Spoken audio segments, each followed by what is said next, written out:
On a number of them, I will offer my suggestions, and that's all they are. It's the way I see it, for perhaps some improvements that could be made. That's not to say that I'm right and the photographer is wrong. It's just in the spirit of offering some positive and constructive criticism and suggestions for improvement, the sorts of things that I would do. But it's a very personal thing. And actually, at the end of the day, anybody who tells you that judging anything, particularly photography, is objective, I don't think is telling the truth. It's a very subjective process. So much so, actually, that were I to be sent the same collection of photographs and judge them next week, I might have a different response to them because I might be feeling different. And so images that appeal to me, particularly looking at them this week, might appeal to me less next week and vice versa. So really that's how I approach things. What I'll do is I'll comment on each image and give a score. There are a number though that I'm going to hold back with the score until the end of the process. And I think you're quite used to that sort of approach from judges. So that's me, that's where I'm coming from.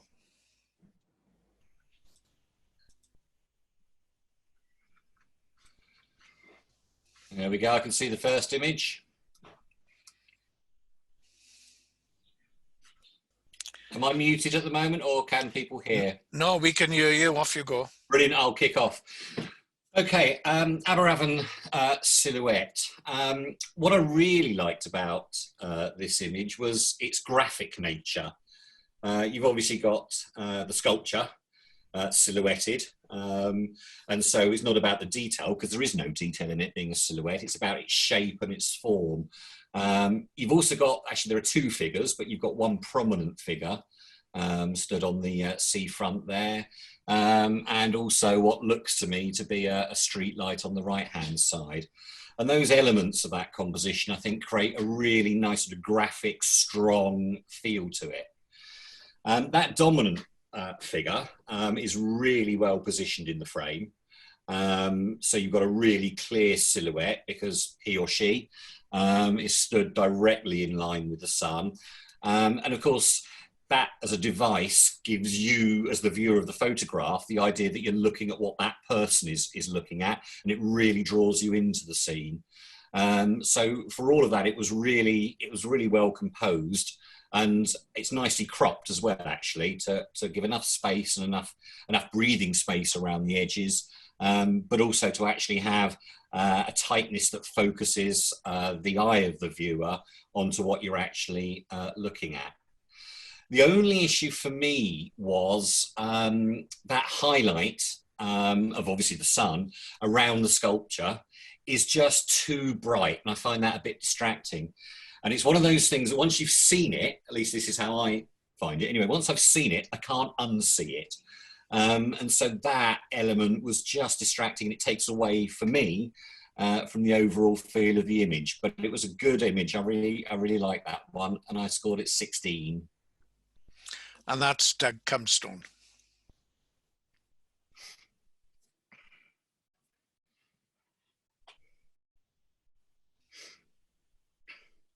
Okay, female pheasant. Having said in the introductory bit that I wasn't going to say much about the technicalities, this is technically very, very accomplished, I think. Also, not only in terms of the taking the photograph, I really like the processing of this image as well. In terms of its technicality, it's absolutely sharp. You can see every sort of feather and ruffle in that bird. The ripples on the water are lovely. The background is nicely blurred. The bird's tail is falling out of focus, but that for me isn't an issue because it's all about the focus of the bird, its legs standing in the water, its face, and the eye contact that you've got with the bird. The processing I really liked. I mean, I'm not exactly sure, but it looks to me as if some sort of vignette has been used to darken the edges of the frame, and or a radial filter has been used to really highlight the bird, maybe add some contrast and clarity there as well. But it's very effective because it's really making the bird stand out from its background and be, as it should be, the prominent feature of the image. The composition, I think, is very good. I like the tree trunk on the left. It stops the eye, keeps the eye in the frame. And it's, yeah, it's a very good image. I just like the feeling of it. I like the muted colours as well. Partly, I think, created by the darkening of the edges of the frame. And also the bird, you know, it's a pheasant. It's a brown bird. It's not a colourful bird. But the whole thing works together really well for me. And I just had a good feeling, it's that emotional thing, a good feeling looking at that image and the fact that it's capturing a bit of behaviour. The birds obviously in that puddle to drink was an added bonus as well. Really like that one, and I scored it 18. And that's Darren Boxer.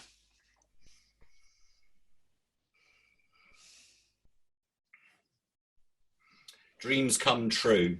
Again, it's technically very good. The exposure there, because there's some, you know, quite a wide dynamic range, I think, in that photograph, and the exposure has been handled very well.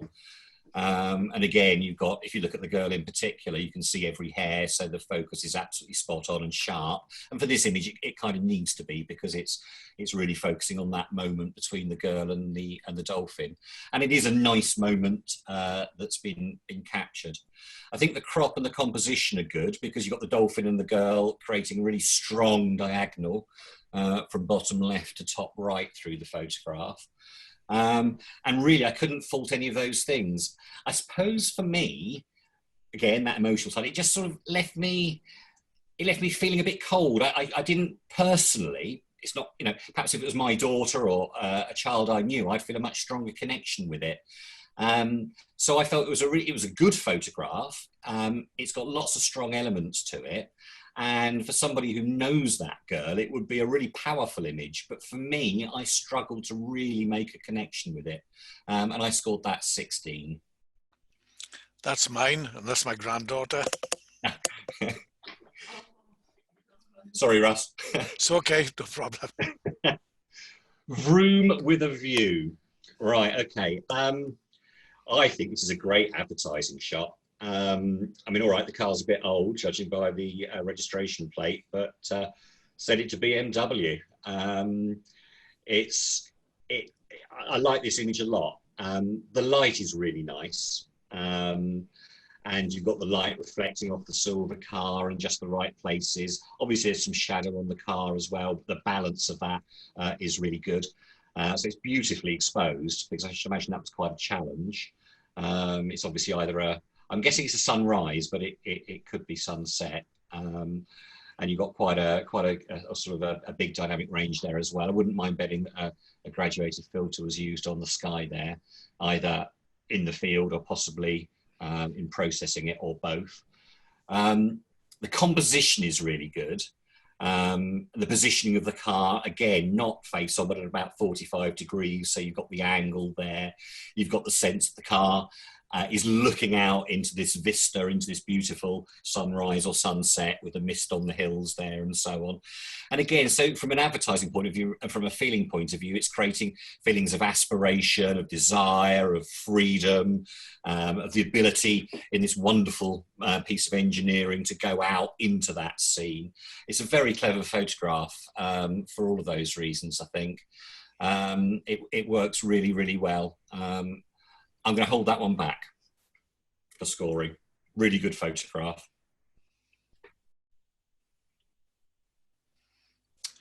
Hold On Girl. It's a good action shot. I really like the expression on the girl's face. It's sort of a mixture of fear, but absolute determination. She is not going to let go of that sheep, and she's going to do I think it's a girl anyway, do everything she possibly can to stay on that sheep and hold on. So I thought I really like that element to it. For me, the background is a bit distracting. You've got some guy's legs and the yellow fencing in the background. Perhaps if a wider aperture had been used to blur that out a bit, that might have sort of removed some of that distraction. I wondered if it's a tight crop from a larger image. If that is the case, I think it would have benefited from being not such a tight crop. I think that would have perhaps given a bit of context to what was going on. Perhaps that, in a sense, by seeing more of the background, it would have been less distracting because you'd have seen what was going on. It would make more sense to the viewer. And also, there is a bit of a loss of quality as well, which I wonder is a function of it being tightly cropped. But a nice image, good action shot. Shutter speed's been very well chosen because obviously there's a lot of movement in that image, but it's frozen, both with the girl, the sheep, and the dust flying up from the ground and so on. So that has all been executed very well indeed. And I scored that 16. That's Mike Bray. Tower Bridge. Yeah, it's a nice nighttime shot, that. Obviously of an iconic scene in London. It's been well exposed. That can be a bit hit and miss with night photography, but that has been well exposed. What I liked about it was the really nice, the way the light works, the lights from the buildings and on the bridge, the Shard, I think that's the Shard, there, and the office blocks in the mid-ground there. So the light is working really well, and the way that's bouncing off the river was really nice. I wasn't sure about the composition of this. Now, I don't know London that well, so I don't know whether it's possible to get into a different position, but I don't like the way the Shard is sort of cutting through the bridge there, obviously behind the bridge, but cutting in. And actually, although you've got two iconic elements going on in that photograph, they're kind of, for me, they're competing with each other, and that doesn't quite work. Also, I wondered as well, on the right-hand side of the image, the bridge is sort of fairly abruptly cut off, and whether a wider perspective, either with a wider angle lens, or if it's possible, it may not be, but if it's possible just to have moved back to got the whole of the bridge from the left to the right in. But overall, there's a lot going for that image. The sky is nice. There's some nice colour without it being overpowering in the sky. So although it's at night or late evening, there's still some residual light in the sky, and you've got some dusky pinks and pastel colours going on there. So a lot to commend that image, and I scored it 17. And that's Gary Collier.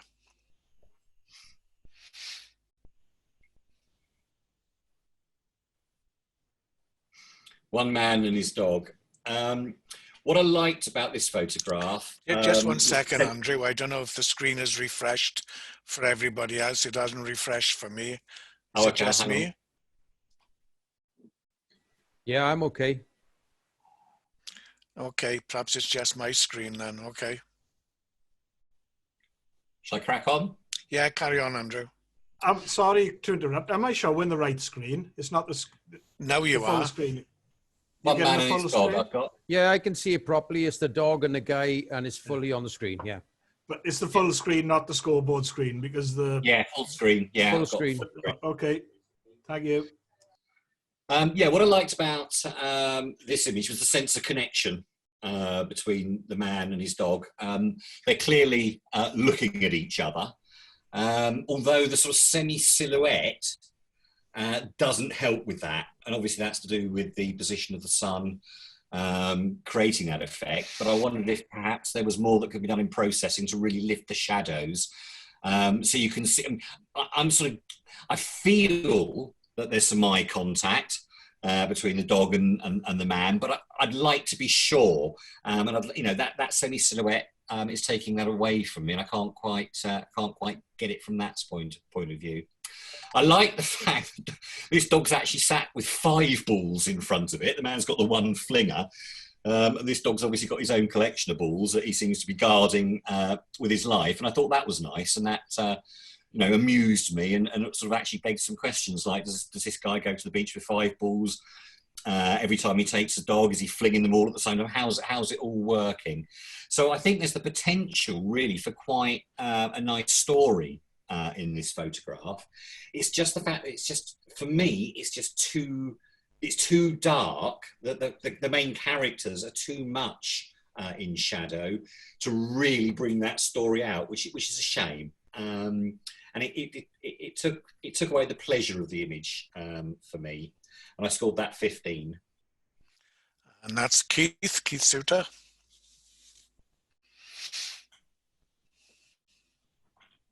Okay, standing about. I think we'll make this the last one, and then we'll have the break for a clap. I think because it's 10. Okay, Andrew. Thanks very much. It's great composition. This, I think. The positioning of the figures. Now, I'm assuming it doesn't really matter, but I'm assuming the figures were all there and haven't been put in the processing. But they're just superbly positioned in that photograph. You've got the two groups of three on either side of the frame, and the dog in the middle, which actually kind of connects them. Now, what the relationship between those two groups of three, each group of three looks like a family group. I don't think they're the same people who were then put in, because certainly one is wearing a hat on the right and there's no bobble hat on the left.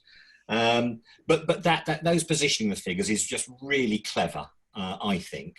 And the dog providing that connection, that bridge between those two groups, is really very powerful, I think. And the way they mirror each other, so you've got a real balance to the composition with the groups of three and the dog in the middle. That all adds to a really pleasing photograph. The crop, being a sort of panoramic, it's probably about 16:9, something like that, I think. That crop really helps to emphasize that as well, that with the people, stretched out and the relationships between them. There was nothing in that photograph that distracted me. It's all working. It's all, every element of that photograph, the beautiful sky, the silhouetted foreground and figures, every element of that photograph is working and coming together to create that feeling. It's a photograph that I think rewards looking at carefully. Really pleasing photograph, and I'm going to hold that one back for scoring as well. It's the next, yeah, that's it. Stones, yeah, that's a lovely sky, both in terms of the cloud formations and the colours, the magentas in there. I think that sky is wonderful. I also like the subject matter.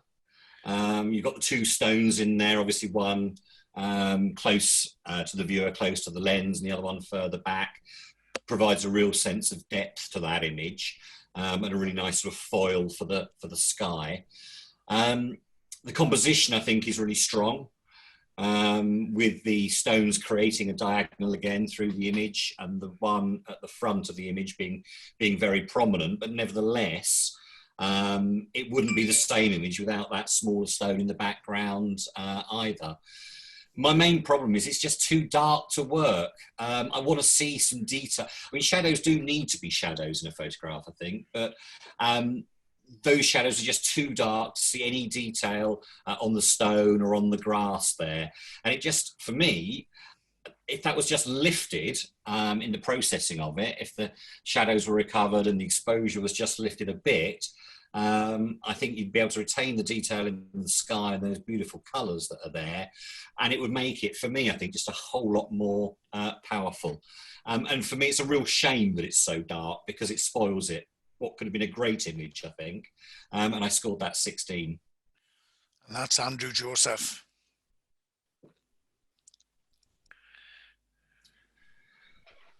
Okay, the ghosts in the machine. This, for me, is a really, really clever photograph. There's so much going on in it. It took me a long time. I spent a long time just looking at this, because there is so much happening and there's so much of interest going on. I think the first thing to say is I'm not normally a fan of this colour popping thing that's going on here. But I have to say, in this image, it's actually very effective and it works. So even though I suppose my initial reaction was, oh God, it's half black and white, half colour.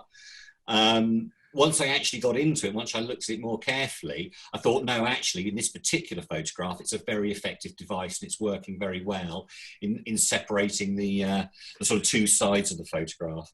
I mean, obviously what you've got is you've got the train on the left, reflecting the scene that you can also see on the right-hand side of the image on the platform itself.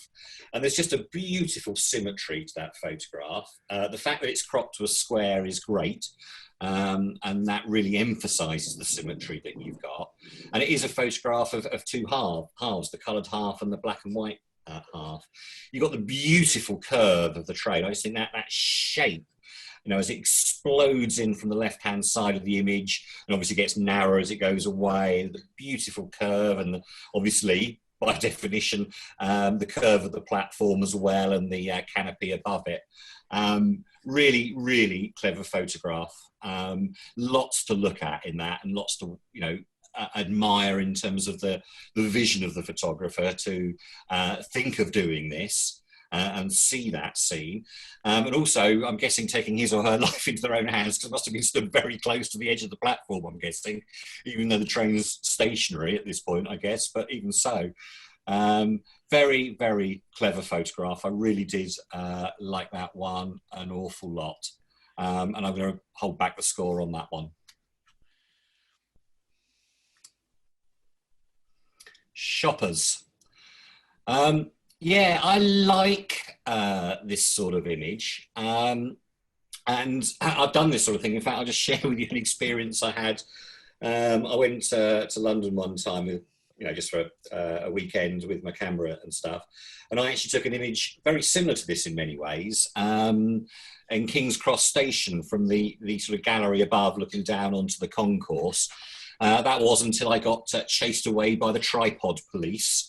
Who got very upset by the fact that even though there was no one else around me up on the gallery, no one near me, but I'd set up a tripod to do a long exposure shot just like this to get the blur of the people moving around in the concourse below. And one or two people, just as there are people on the sat down to eat who are obviously fairly static and therefore are quite sharp. And the guy on the right who stood on his phone is really quite sharp in comparison to the blurs of the people moving around. So I think that works really quite well to create that sense of busyness and a sense of movement, whilst at the same time having static, sharp objects that are actually in the image. Now, what I did do with this photograph was I did actually load it into Photoshop just to see if I could find information about the camera data, and this was taken on an iPhone. So I guess it was a 5-second exposure as well, which I'll say something about in a minute.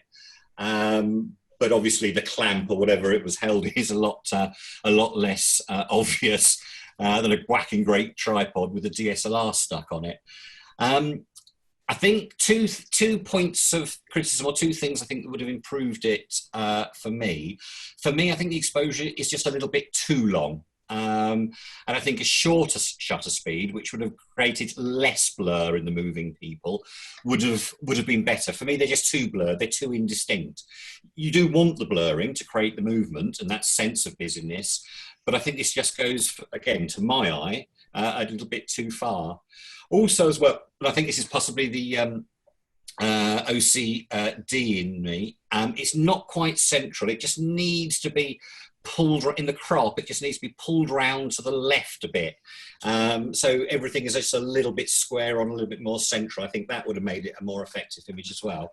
But I like that one, and I scored it 17. That's Peter.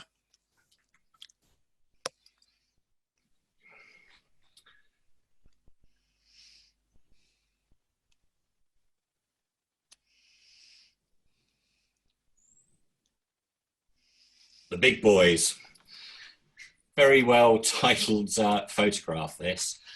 I loved the choreography of this image. It is like a dance, actually. Obviously, it's a game of rugby, and there's some whacking great fellas in there, pulling shirts and fighting for the ball and doing all sorts of things they probably shouldn't be doing. But nevertheless, for me, there's a balletic quality about it. It is like watching a moment in a dance. That's what I mean by the choreography of it. So from a subject matter point of view, I thought it was great. The crop, again, is really good and works really well. Panoramic in nature, or slightly panoramic in nature, to really accentuate the guys and their movement within that scene. I thought that worked well. And the black and white treatment as well is handled really well, I think. I suspect this image would have worked well in colour as well, but the black and white, I think, adds to sort of the graphic nature of it and the shapes these guys are making in their dance they're doing, as I saw it. And so the processing overall was really effective as well. Again, it's slightly darker at the edges and at the background, really bringing the emphasis on the guys who are quite rightly the subject of the photograph. So the processing overall was really good. And it's technically excellent. I thought that was a great photograph, and I'm going to hold that one back for scoring.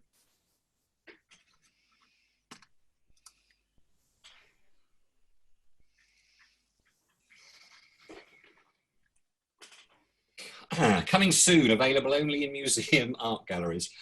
Yeah, I like it. This is a nice photograph, this one. A question in my mind, it doesn't matter either way, was this staged or was it found? In other words, did the photographer know this lad or ask this lad to stand in that position because he's perfectly positioned? Or was it just as the photographer found this lad staring at that picture on the wall? I don't know, and as I say, in many senses, it doesn't really matter. The positioning of the boy is perfect. And what you can, even though you're seeing the lad from the back, obviously you can't see his face, you just absolutely know there is eye contact between the orangutan in the picture on the wall and the boy. You know they are staring into each other's eyes, just by the angle of the boy, the way he's looking at it, and so on. And he's studying that picture. Yeah, I like that a lot. Black and white works really well in this as well. My criticism of this is I would have cropped it differently. I would have got rid of that corridor on the left that you can see. Again, I found that distracting. And it's one of those things, like I said, I think with the first photograph, once I've seen it, I couldn't unsee it. And my eye keeps straying away from that great connection that you got between the orangutan and the picture and the lad to looking down the corridor and wondering what's going on down the corridor and thinking, oh, there's another picture on the wall. I wonder what that shows. And it's taking me away. And it would have been really simple to have just chopped off that left-hand bit of the photograph, to have removed it just right tight to where the wall is. And for me, that would have made it, taken it from a really good photograph to a great photograph. But that distraction did bother me, and I scored at 18. That's Paul James.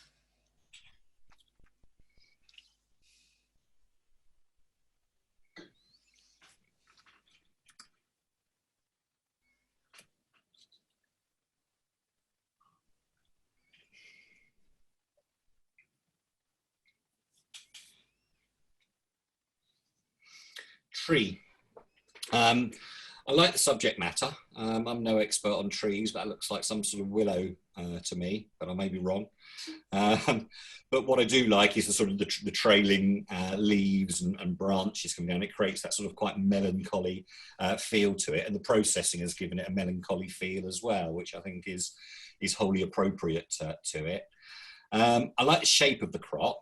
I would have, I think for me, positioned it the tree dead center. It is positioned slightly to the right of the frame.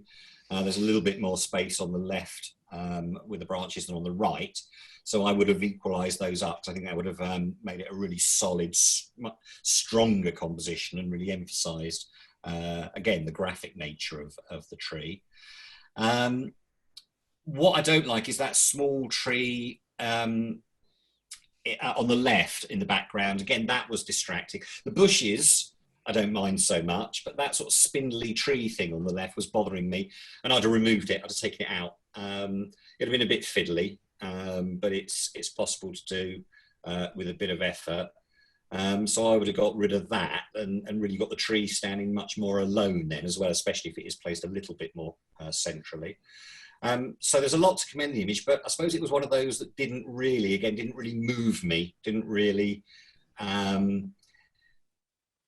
although it's a melancholy image, it didn't draw me in and make me feel that strongly enough. And I scored that 15.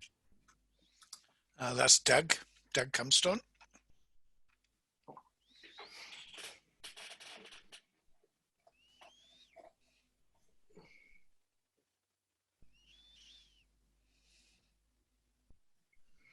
blue tipped.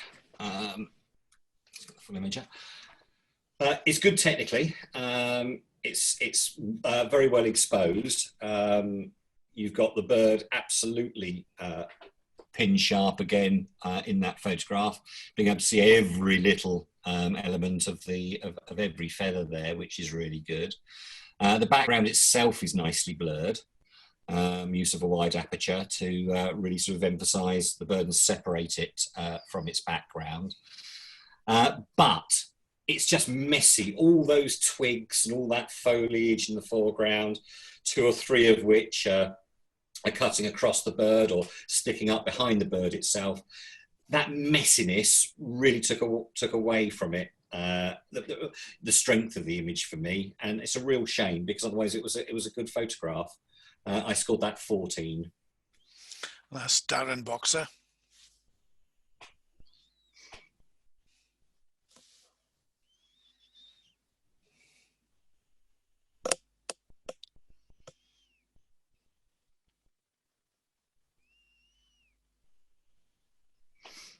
Mother and son.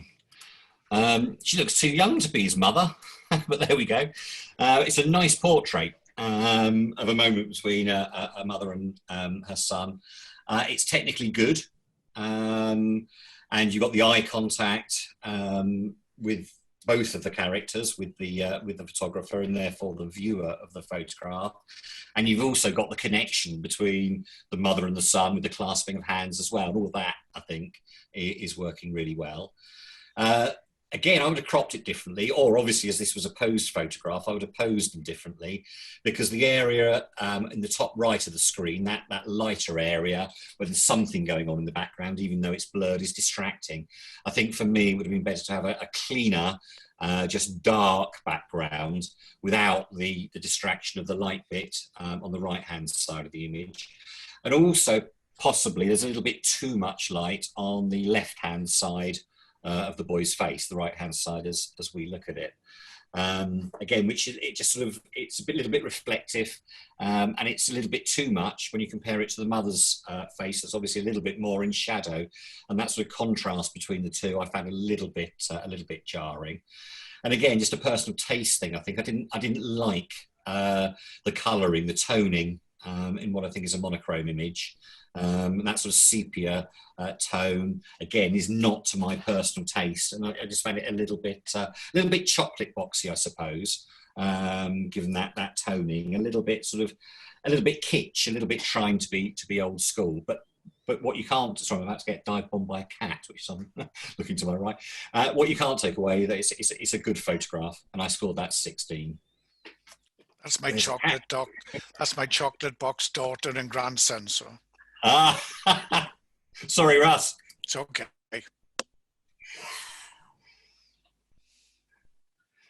Bridge over troubled water is the next one.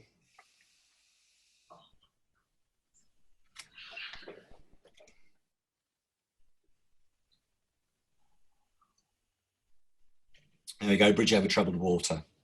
It's a good landscape image. Composition is very strong overall, I think, with the way the water flows down the waterfall towards the camera and then flows out of the frame in the bottom right-hand corner. So you've got that sort of leading your eye through that image very effectively, and that works well. The shutter speed, I think, for me, was just right, in that you've got the blur on the water, but you've still got texture in the water. It's not just a white milk. You actually can see, especially on the waterfall itself, the individual strands of water. So again, I think that was, for me, spot on in terms of the shutter speed selection. I really liked the way that the light is playing on the pool in the midground as well. That's very pleasing to the eye, I think. Yeah, it's overall, it's a very good, very strong landscape image. The distraction was that the sun at the very top, towards the left hand side of the image, that is just a little bit bright. And again, in terms of actually taking the photograph, actually of just to have dropped the camera a couple of inches to remove that, or cropped it out in processing if it wasn't particularly noticed at the time. That's a minor point, but that's nevertheless a distraction for me and takes away from what is otherwise a really strong photograph. And I scored that 17. And that's Neil Isaac.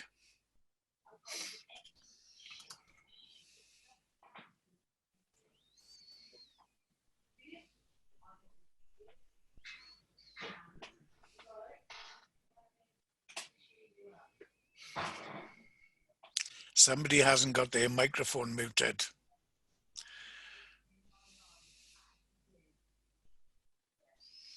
It could be my wife in the background, I'm not sure. Oh, okay, sorry. Antelope Slot Canyon. Well, I reckon someone's going to try to sell this for $6 million or whatever it is. That's what Peter Lick managed to sell his Antelope Canyon photograph files, the most expensive photograph ever sold, although that's all smoke and mirrors, to be honest, but there we go. I love the shapes and the textures in this photograph, and the light and the shade. All of that is really nice. It's quite an abstract photograph from that point of view.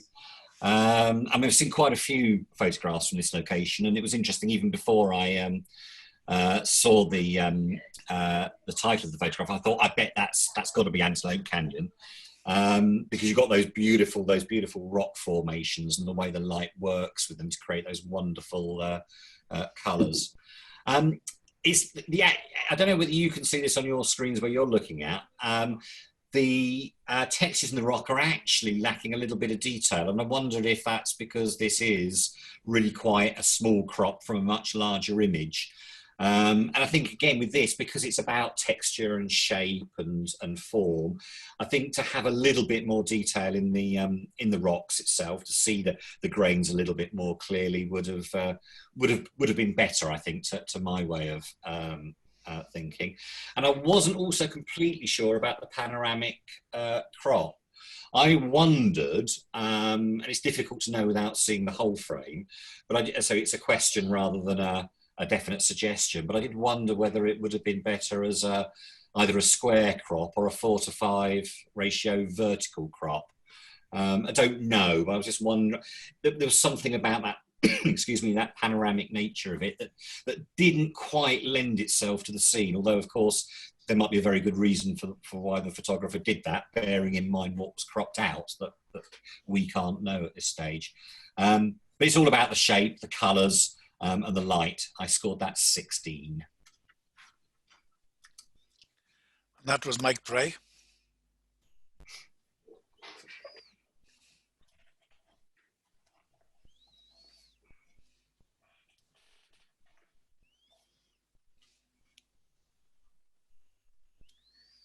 Kestrel, this is called. Technically, it's perfect. Can't fault it. Composition is very good. With the bird on a vertical third. That works very well, very nicely. You've got that great eye contact with the kestrel looking right down the lens directly at the photographer. That's very powerful.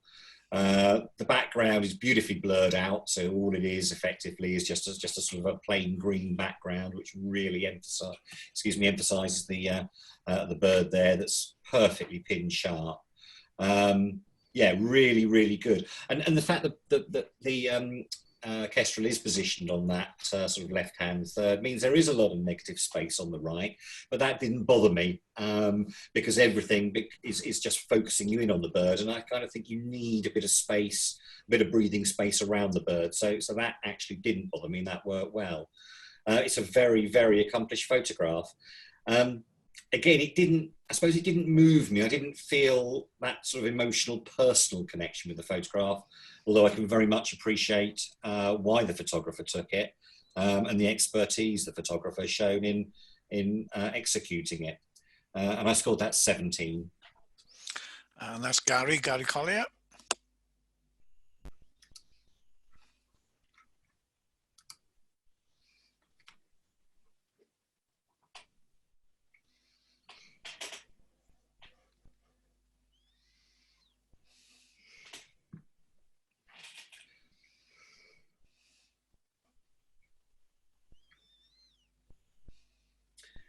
just having a kickabout. What I liked about this photograph was the symmetry of the shot. I think the square crop is chosen well again. I think if you're going to have an image a bit like the one on the train station, the ghosts one, Ghosts in the Machine one, if you've got an image where you want to emphasise the symmetry of what's being shown, square crops work really well for that, and the square crop is well chosen because you've got the symmetry of the girl with both her arms outstretched, so that creates a sort of a fairly symmetrical shape. Not exactly, but a fairly symmetrical shape, and the ball is absolutely dead in front of her. And I actually like the fact that there is some blur on the ball, and there is a little bit of blur on the front foot. Obviously, those are moving, and you get a sense of the movement there, although it's not too much to make everything indistinct. It's just the right amount of blur on that.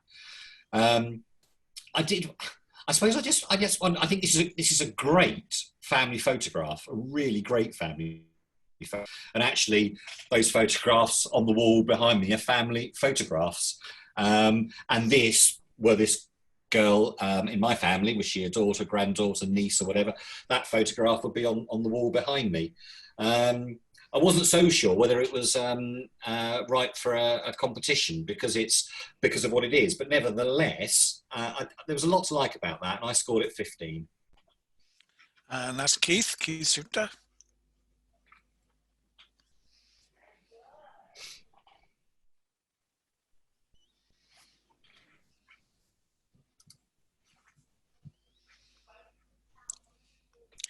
Oh dear.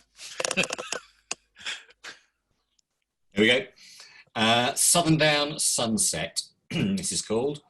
It's a really nice seascape, this one. It's a 16:9 crop, I think, or it might be 2:1, but it's about that, and that works really very well for this particular scene.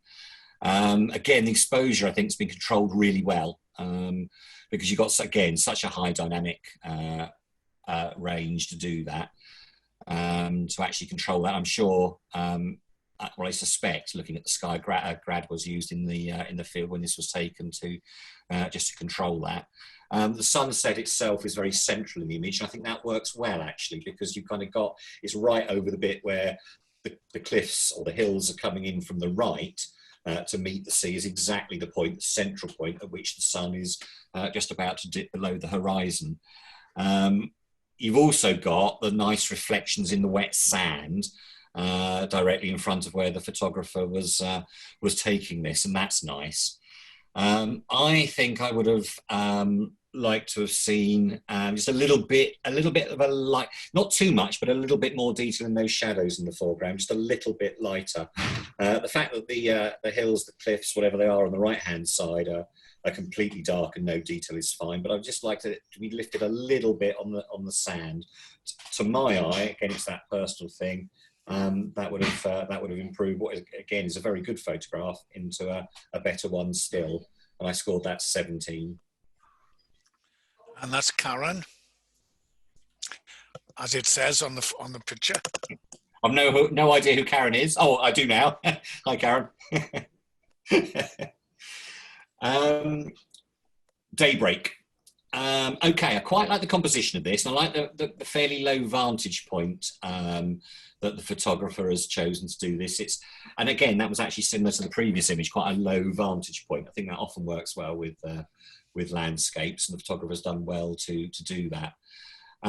Also, what I did like as well was, again, personal taste, but for me, there is just the right amount of blur on the water. So you've got that big breaking wave in the centre of the photograph there, which is clearly blurred because of a relatively slow shutter speed, but you can still tell it's a big wave breaking onto the beach, which I think is pleasing to my eye.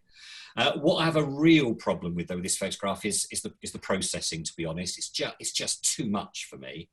It's too full on. I mean, that sky looks like, to me, sort of a nuclear explosion in a paint factory. It's just too unreal. And I don't know exactly what processing has happened, obviously, but the saturation levels, I just find, again, personal taste, but I just think sort of knock me for six a bit. And it doesn't have the subtlety that probably the same photographer about to find out, but didn't have the same subtlety that the previous image did, which in some ways was similar. It was a seascape. The previous image just had a lovely sky and lovely colours, but more subtly handled than this one. And I scored it 15. And that's Andrew Joseph.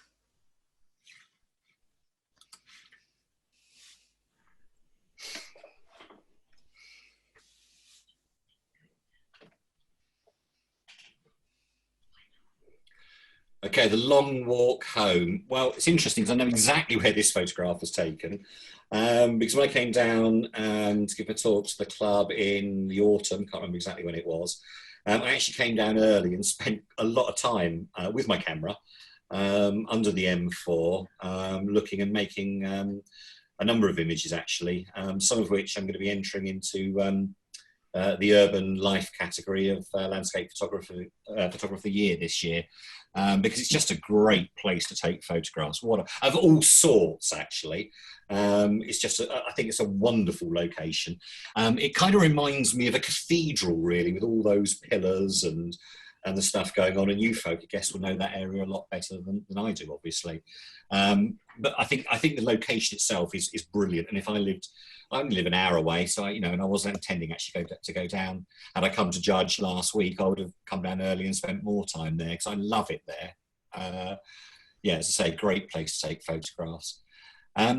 The character, the man in the photograph, is really well positioned. And what I also love about it, it's called A Long Walk Home. And you get just a sense of, at least I get the sense that he's making really slow, painful progress with his stick. There's something about the body language, there's something about the fact that he's very, slightly leaning forward and slightly stooped that is working really well for me. I also like the crop as well. I mean, the actual man, the figure, is really quite small in that frame, but he kind of needs to be, because it's not only about the man, it's about the context that he's in. It's about those pillars. It's about that sort of almost cathedral-like space that he's in. And so the fact that he's actually quite small and really quite close to the bottom of the frame, there's an awful lot above him, I suppose could be criticised, but to my eye, that's all working really well. It's quite important that you've got the tops and the bottoms of the pillars in and the very dark roof covering him in. That gives, it's interesting really, because for me, you get that sense of compression being in a small space, but you also get a sense of space and airiness with the light that's reflecting on the pillars in the background and on the right-hand side as well. Yeah, it's all, and the processing as well I really liked. I think grain's been added in processing, but that is working really well for me, the graininess of that image, because of the subject matter that it's showing. And again, it's for me, this photograph sort of led to lots of questions. Well, who is this guy? Where's he come from? Where's he going? Just lots of questions about him as a character that sort of really got me thinking. So yeah, a lot to commend about that photograph, and I'm going to hold that one back for scoring as well.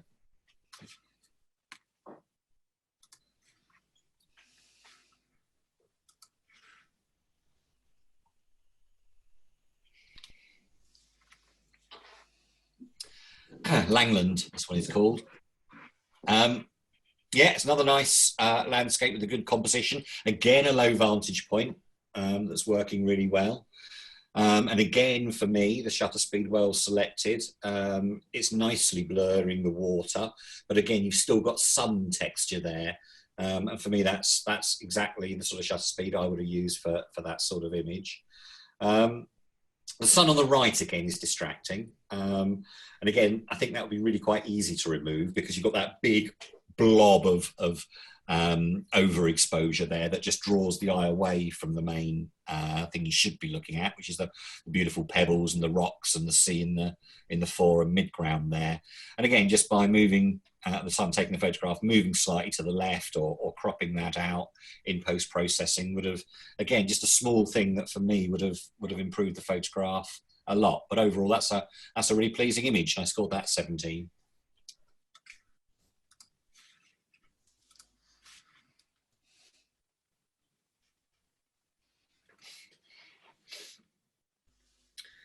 Can you still hear me? Yeah. Good. Yeah, The you never give the lighthouse. name then, Russ. Oh, sorry. I missed that one. I'm sorry. I was playing with my screen. You're bored, Russ. Am I boring you? No, you're all right. It's just somebody messaged me at the same time. Oh And look, God, I'm it an was old your man. I screen. can't multitask. It was mine, Russell. Sorry? It was mine. Okay, it's Peter's. I should have known that, Pete, anyway. Okay, this one's called The Lighthouse. Now, it was interesting with the image, or 2 or 3 ago, the daybreak image that I said, you know, the processing and the saturation was just too much for me. This one is verging on it, but for me, just about keeps the right side of the line. I don't think it could have been pushed any further, but it's just about working effectively for me. The silhouette is really nice, with the very graphic shape of the causeway coming in from the right, and then the lighthouse as a very strong feature of that composition. The subject matter, therefore, is really nice. What I didn't like about this image is it's a 3:2 crop. And I just think there's too much of the sky, particularly in the top portion, that isn't really adding anything to that image. And I think, again, what is a good photograph, again, this is just, people obviously will disagree, and you're just as right as me. But for me, what would have dramatically improved this photograph is a 4:5 crop. And I did email one through to Russ earlier on, so I don't know if, Russ, you're able to see what you think, just whether a 4:5 crop that keeps all the bottom portion in but just takes out a chunk at the top, whether it is more I don't know if effective. you can stop sharing, Pete, and I can share, then we'll see.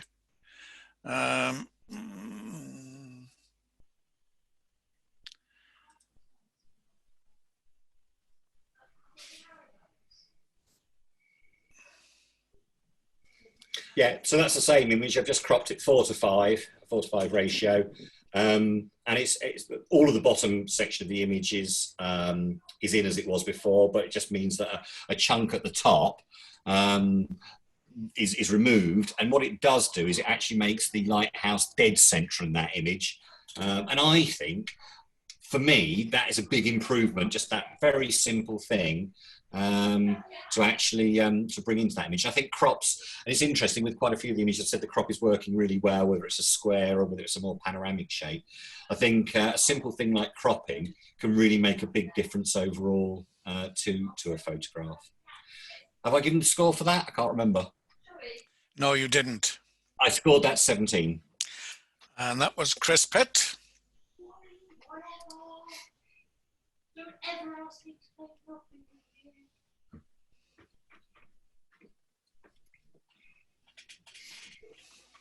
And then the final image is Hearth and Home.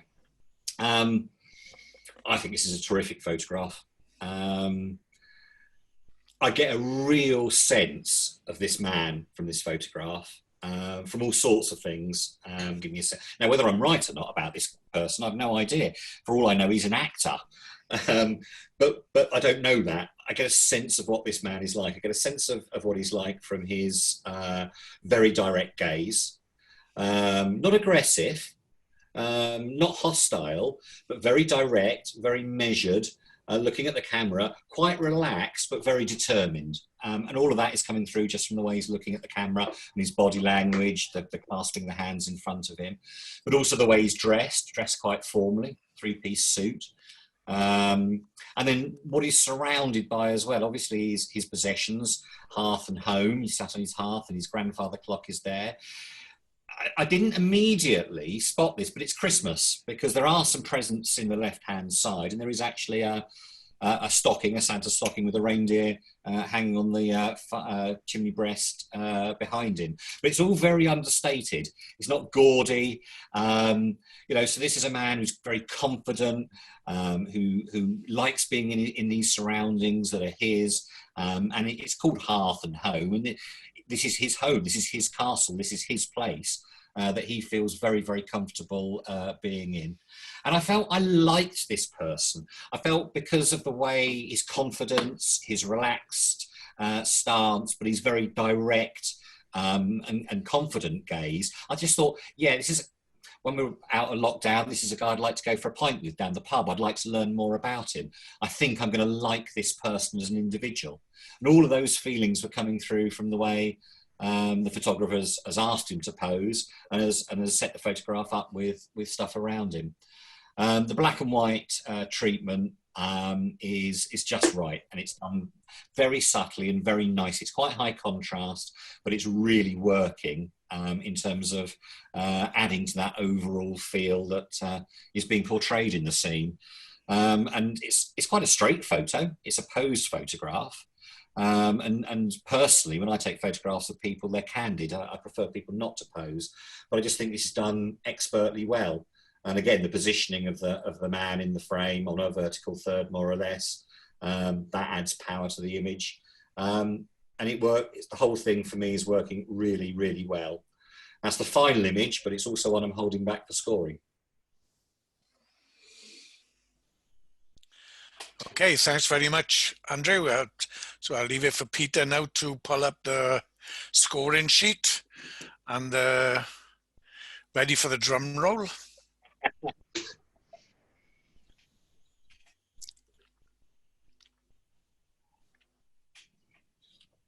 How many have I held back, Pete? Is it 6? Yeah, six pictures.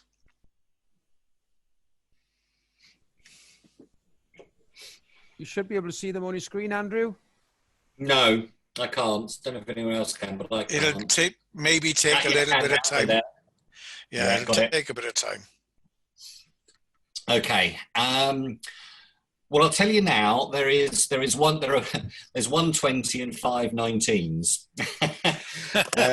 What I have, obviously the 20 is the winner, and there are then the 5 19s. But I have come up with the second and third, although it was incredibly hard. How do you want me to do it? Do you want me to start with the 20, or do you just want me to go through them in order? What do you want me to do? As you like, Andrew, I suppose. Okay, I think what I'll do is I'll go through them in order, starting with room with a view and ending with hearth and home. I'll say there are 5 19s.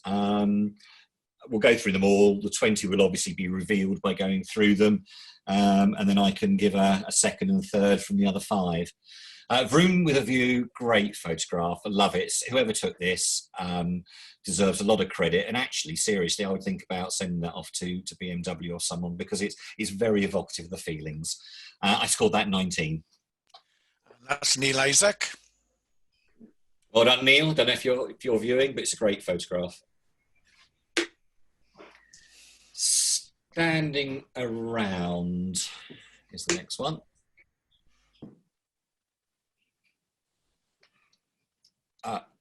So we do. Is it? They changed order. Yeah, they changed order. Standing about. This scored 19. As I said earlier on, I just think the positioning of the figures and the balance you've got there is wonderful, and the dog is perfect to bring those two sets of figures together. As I said earlier, there's no distraction. Everything is working to make it a really, really pleasing photograph. Yeah, it's 19. Who took it? Whose is it? Karen. Hi. Whose is it? Sorry. It was me, Karen. Karen Pitt. Karen, just out of interest, were all those figures actually there when you took the photograph, or have you put some in? Not that it matters. I'm just interested. No, they were actually all there at the time. It was just a chance thing. Liar.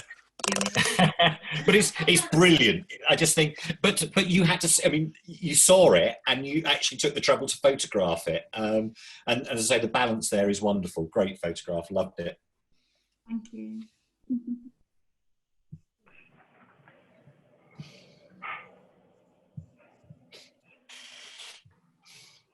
Where are we going next? Ghosts in Machine. Ghost in the Machine. Yeah, I scored this 19. I really almost scored it a 20. It's, as I said earlier, it's just such a clever photograph, and it's one that just rewards looking at because there is so much in it. And there is so much happening, and I suppose I like it because it's a photograph I just wouldn't have had the vision to have taken. I would never have seen that as a photograph, and so I'm in awe of the person who took this. It's wonderful. Whose is it? Well done, Rodri. Is Rodri here? Yeah. Yeah, well done, Rodri. It's excellent. Loved it. Have the names appeared on the top of your screen? Oh, they are now. Yes, sorry. Yes, they are. Yeah, they're So on my screen, yeah. Yeah, I can see them. I wasn't looking carefully enough. Big Boys is next. Yeah.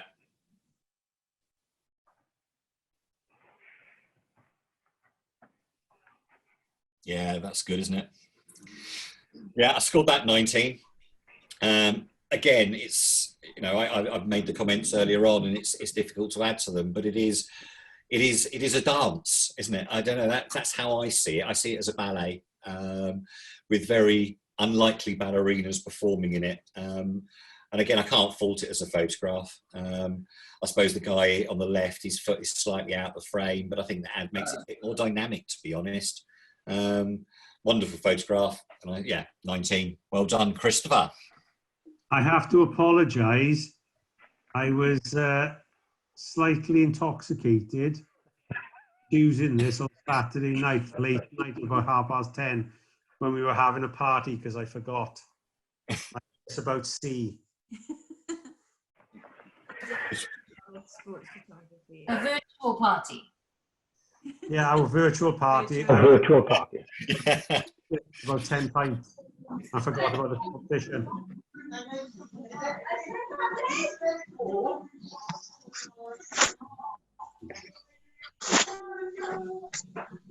I can see everyone. Who's next? Long walk home, I think.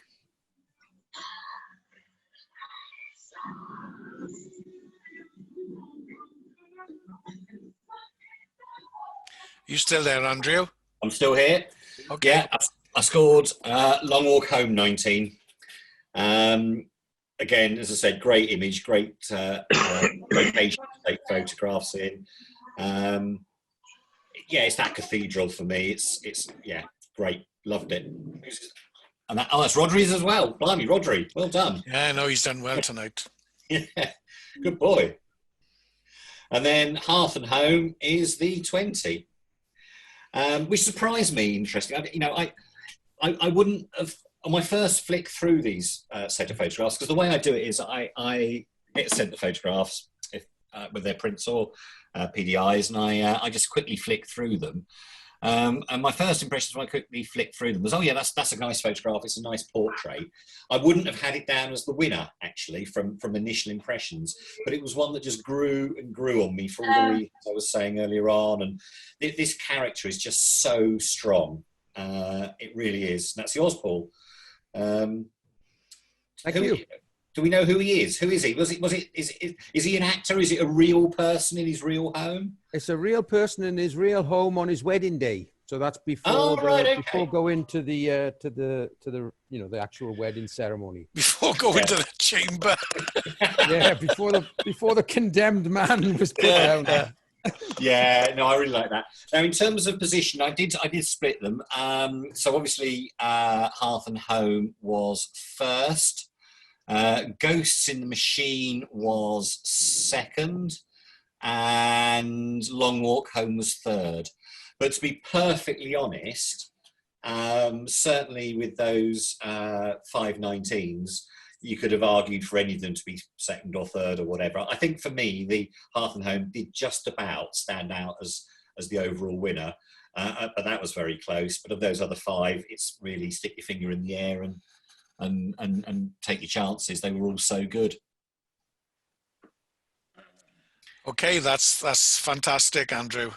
Well, if you can stop, I'm going to stop the recording at that point anyway. I don't think we need to record any further.